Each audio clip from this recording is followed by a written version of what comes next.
Welcome back, mystery lovers. Today's case is going to keep you on the edge of your seat. The case of Michelle Leng. In 2018, 20-year-old Michelle Leng departed from a major airport in northern Sichuan province, China, during a heavy rainstorm. She tearfully bid farewell to her mother, who had become her closest confidant since her father's passing in 2008. Michelle embarked on her journey to Australia, a country she had long dreamed of studying in since childhood. After an 11-hour flight, Michelle arrived in Sydney.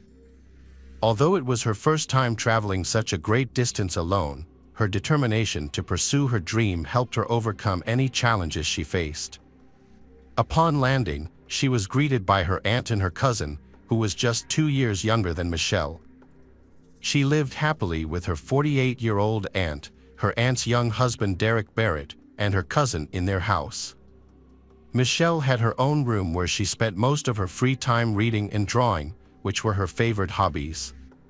Michelle was a bright and ambitious student who pursued economics and hospitality management at the University of Technology in Sydney.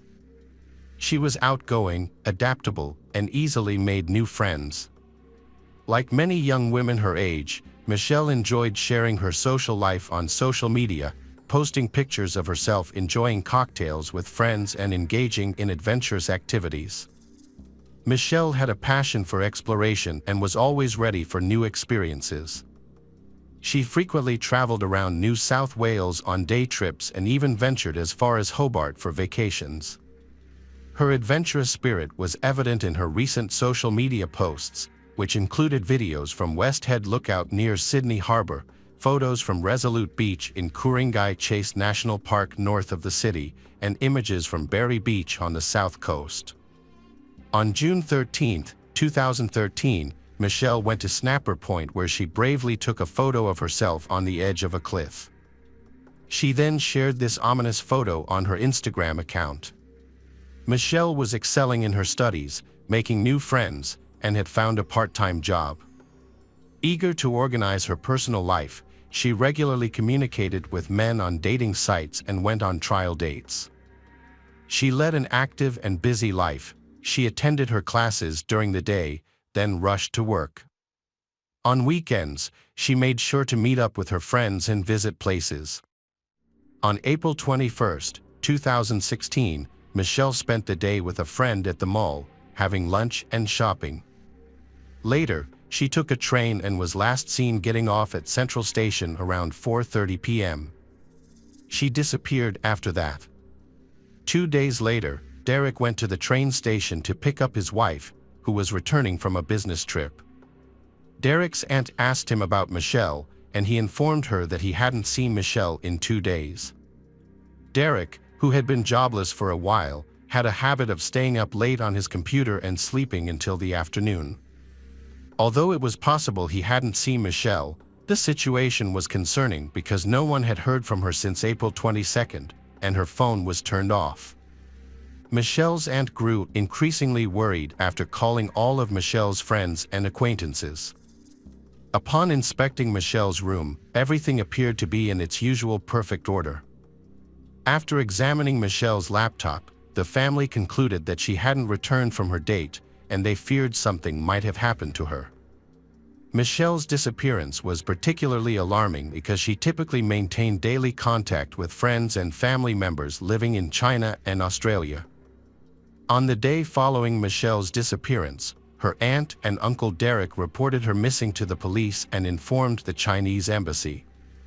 On April 24, 2016, tourists discovered a woman's body in a plastic bag at Snapper Point. While Michelle's relatives in both China and Australia were searching for her, local news channels reported the discovery of the unidentified body. When a sketch of the victim was released, it became clear that the body was Michelle's. Police took 3 days to officially identify her using the sketch. Subsequently, Michelle's case was officially classified as a missing person, and an investigation began. After interviewing close relatives who lived with Michelle, the initial theory was that she had been attacked by a stranger she had planned to meet that day. Security cameras recorded her movements on the day of her disappearance. In the footage and during a short train ride, Michelle was alone.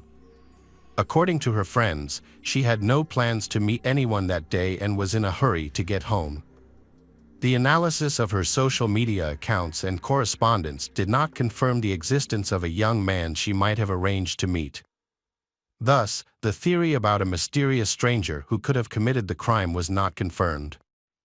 The autopsy confirmed that Michelle's body had multiple injuries, indicating she likely tried to defend herself from her attacker, suffering several stab wounds.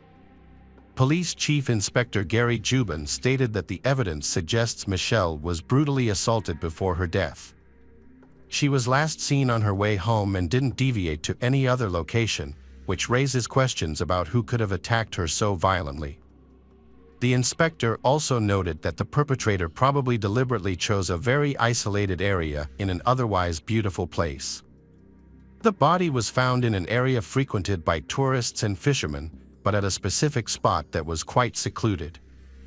Forensic analysis revealed that Michelle's body had been in the water for less than 48 hours, possibly much less. The police chief inspector noted that while the body was found far from the national park entrance, a nearby parking lot made it possible for someone to transport the body by car.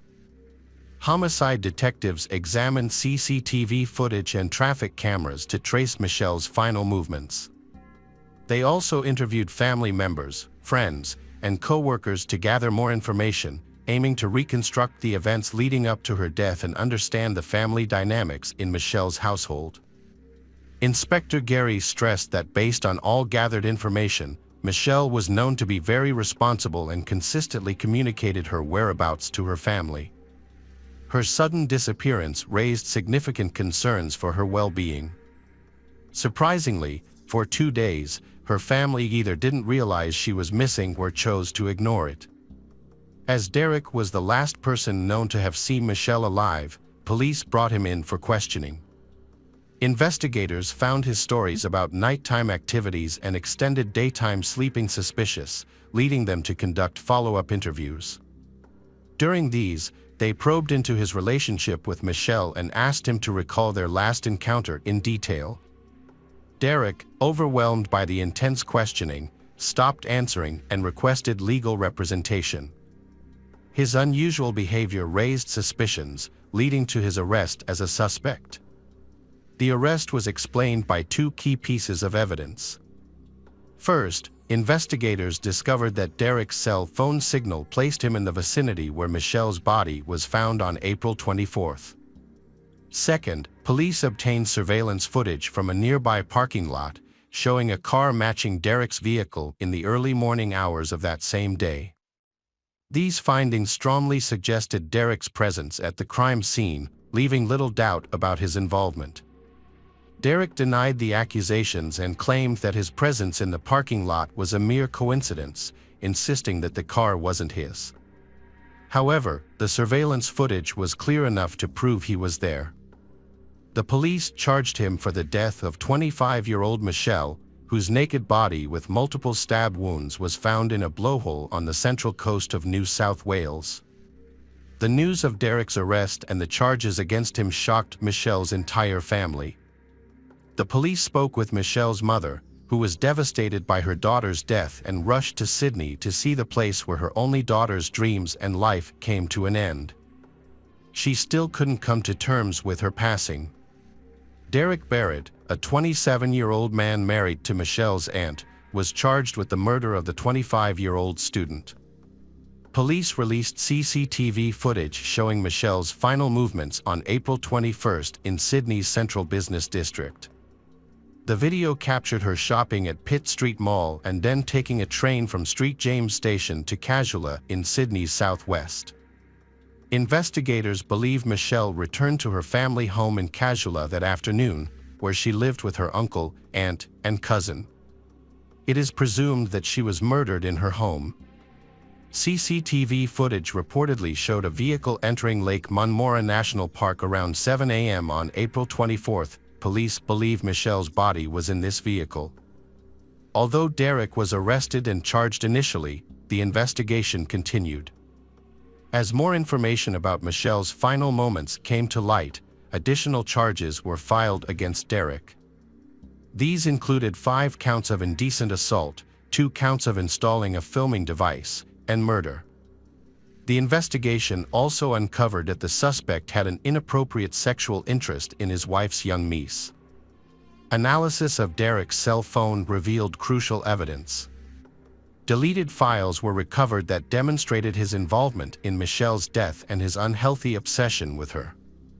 It was discovered that Derek had installed a hidden camera in the shared bathroom and regularly reviewed the recordings. The phone also contained images taken shortly before Michelle's death. Records showed that Michelle arrived home on April 21 around 5 p.m. Her last text message was sent close to midnight, and she was not heard from again after that. During the night, Derek carried out his wicked plan. He entered Michelle's room while she was sleeping to record her, as he had done before, but this time she woke up and he attacked her. He tied her up and covered her mouth with duct tape to silence her. Derek kept Michelle tied to the bed for 2 days, periodically abusing her. Investigators found photos on Derek's phone showing Michelle naked and bound, with an expression of terror. These images didn't show the injuries that eventually caused her death. The last photo was taken around 8 a.m. on April 23, when Michelle was still alive. On April 23, Derek's stepson came home twice, not hearing Michelle's quiet moans. Derek was taking a shower at the time. Security cameras recorded Derek leaving the apartment 4 times to take out the trash. Michelle was likely already dead by then, and after showering and washing off the blood, Derek thoroughly cleaned the house, hiding any evidence of the crime and Michelle's disappearance.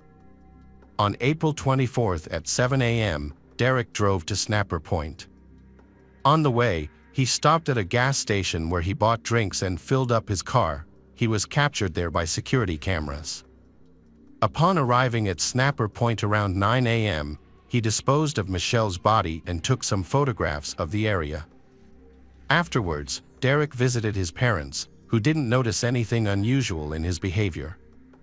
He then returned home to wait for his wife's return. With complete calmness, he reported several times that he hadn't seen Michelle and that she hadn't come home. Cynically, he accompanied his wife to the police station to file a missing person report. The Derek judicial hearing was held on June 29, 2016. Bill Whitby, Derek's lawyer, informed the local Bowood court that his client pleaded not guilty and was as shocked and grief-stricken by Michelle's death as the rest of the family. Michelle's friends and family filled the courtroom, but Derek didn't need to be present. He later appeared via video conference. A day before the hearing, the accused had stated that he didn't remember much about the hours leading up to Michelle's murder due to his use of illegal drugs. He also informed the court that he only had vague memories of the 2-hour trip to Snapper Point, where he threw Michelle's body off the cliff. Before the court hearing, Derek underwent a psychological evaluation. However, forensic psychologist Dr. Richard challenged Derek's claims of memory loss. Dr. Richard testified that Derek was mentally fit to receive the full sentence for his actions. He explained that the drugs Derek had been taking were not known to cause memory loss. Dr. Richard argued that all of Derek's actions, from the murder to the disposal of the body, were deliberate and purposeful. He also reported that Derek's IQ, concentration, and memory were within normal ranges. Furthermore, Dr. Richard dismissed Derek's claims of memory loss, stating that the high number of stab wounds suggested sadistic tendencies rather than emotional outbursts or memory lapses. This expert testimony significantly undermined Derek's defense. The psychologist also rejected Derek's claim that he had no sexual attraction towards the victim. Derek tied up, gagged, and stabbed the young girl 30 times, but he claimed to have no memory of these acts. Dr. Richard also told the court that the accused was faking amnesia to lessen his responsibility for the crime, after claiming not to remember the period during which he had apprehended and killed Michelle. During the trial, Derek tried to explain his crime by claiming to be addicted to illegal drugs. However, This claim was also questioned by the doctor. Richard pointed out that Derek's statement was contradictory, as it was obvious that Derek had gained weight during this period. Judge Wilson stated that in his 30 years as a criminal defense lawyer, he had never seen an obese person addicted to substances. During a court hearing in Sydney, Derek's demeanor exhibited characteristics often associated with psychopathy. His crime was not attributed to intoxication, poor decision-making, or a history of abuse.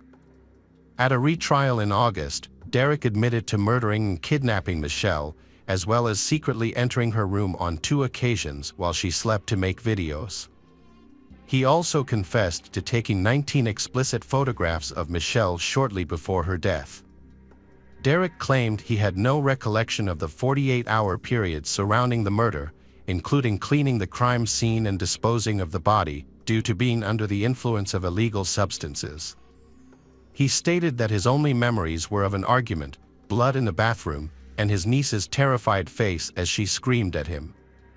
Judge Wilson dismissed Derek's claims of memory loss and lack of remorse as insincere.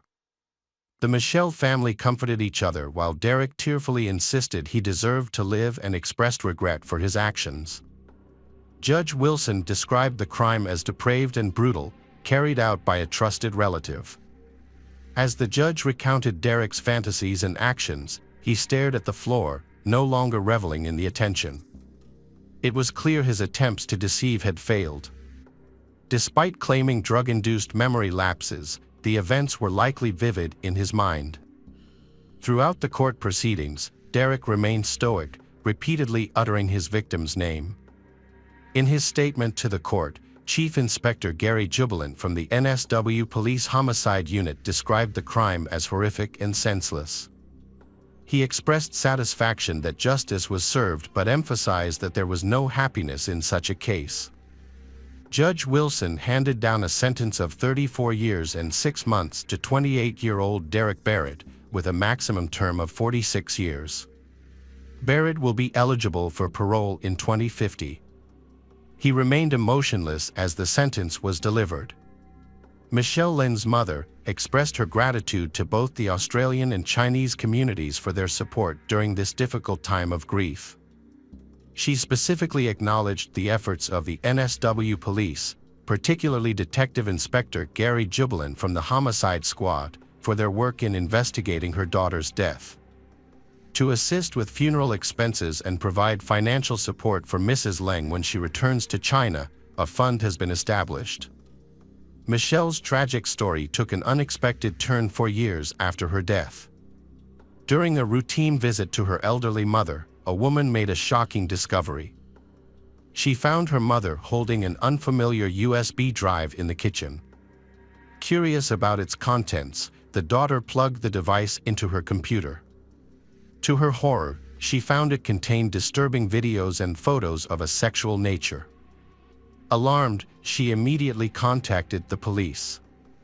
Upon investigation, authorities discovered that the USB drive held 9 video files totaling over an hour in length, as well as 13 photo files.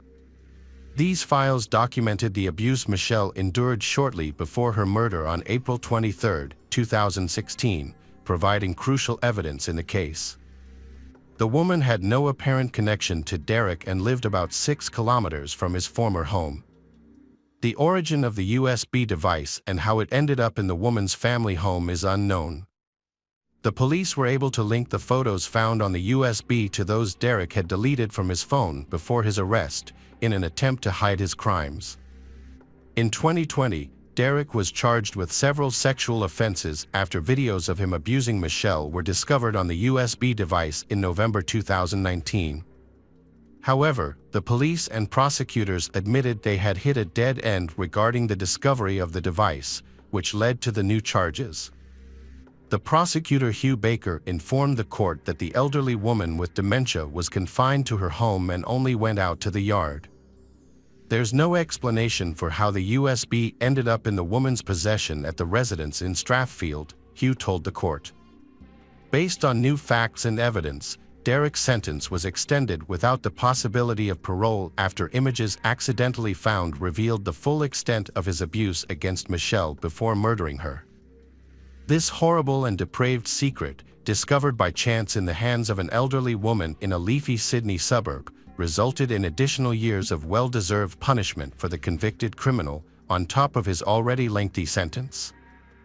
The tragic case of Michelle Leng serves as a haunting reminder of the dangers that can lurk beneath the surface of seemingly ordinary lives.